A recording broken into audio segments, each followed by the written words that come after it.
Sekarang kita coba lihat contohnya. Kita menggunakan Pegavo untuk jumlahan. Kita coba lihat di sini. Saya clearin. Logikanya misalnya kita definisikan jumlah sama dengan 0. Untuk nilai pertama for i sama dengan 0 sampai 10, naiknya 22. Jumlah itu adalah jumlah, berarti jumlah pertama ini adalah jumlah 0 ditambah i pertama adalah 0, berarti sini agaknya 0. Setelah itu dia berulang naiknya berapa? 2 kan, 2 berarti sini 2 ditambah i nya 0 ya, i yang pertama kan 0, jadi ini adalah 2, jadi sama jadinya 2. Setelah itu dia akan naik menjadi 4 ya, 4 ya, 4 berarti yang sebelumnya ada 2 ditambah i tambah 4 aja ya, samnya adalah 6. Nah, yang ini ya. Setelah itu dia akan menjadi 4 sebelumnya menjadi 6 ditambah 2 lagi ya, 8 ya, ini menjadi 8, berarti ini sama dengan 10.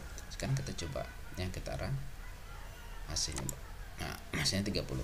Ini artinya mulai dari 0 ya, 0 sum pertama adalah 0 ditambah KI adalah 0, berarti hasilnya 0.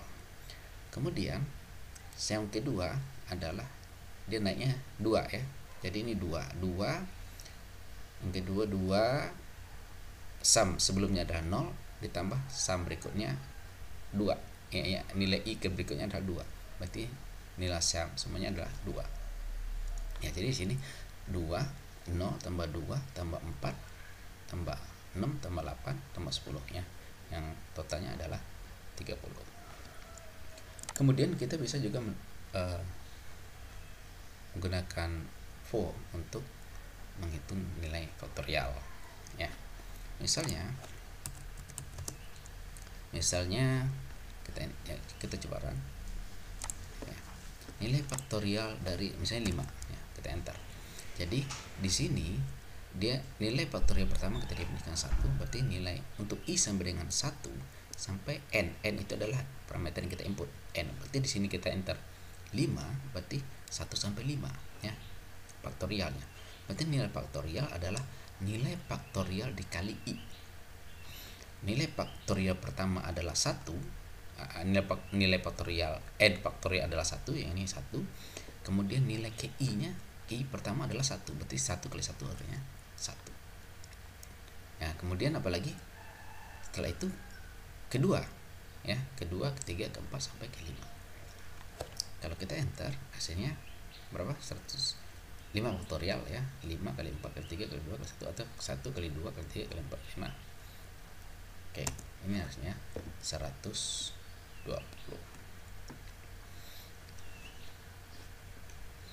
Kemudian kita juga menghitung ini, kita coba saya clearkan dulu, menghitung deret ya. Deret seperti tadi yang untuk contoh pertama, ini deretnya deret, nah bisa minus sigma ya, sigma k sama dengan 1 sampai n minus 1 pangkat k dikali k dibagi 2 pangkat k. Berapa jumlah deretnya? Tergantung berapa n ya, berapa n yang kita masukkan. Sekarang kita coba run ya, berarti dia bisa kita enter 10 misalnya, itu jumlah deretnya 0,2.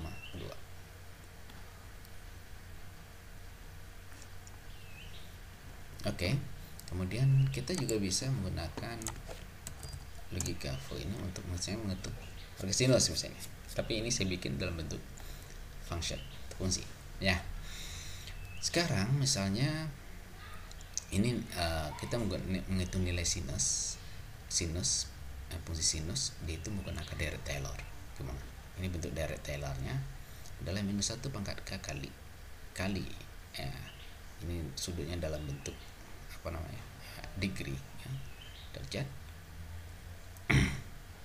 dari 2k+1 bagi faktori 2 kali k+1 faktorial, itu fungsi dari Taylor. Bisa nggak dari Taylor menghitung sin? Bisa ternyata. Oke, sekarang kita coba panggil Derek Taylor ya, yang kita panggil T. Sin masa sin berapa? Sin 30. Kita tahu sin 30 setengah ya. Untuk literasinya kayak n berapa? Misalnya n10 saja tetap ya. Kita enter. Sin 30 berapa? Setengah ya. Setengah. Misalnya kita ulang. Untuk literasinya berapa? Literasinya menjadi 100 kali gitu. Itu ya. Tetap ya. Sin 30 itu adalah setengah. Kemudian bisa sin yang lain, bisa misalnya kita pakai sin 45 misalnya. 45 berapa ya? Diterasi 10 kali bisa ya 0,7. Benar ya. Jadi ini kita bisa menggunakan looping, hitung berkali-kali ya, sampai kondisi n ya terpenuhi, maka program tersebut akan berhenti. Oke, terima kasih. Untuk kita lanjut setelah ini adalah looping tersarang, nested looping. Assalamualaikum warahmatullahi wabarakatuh.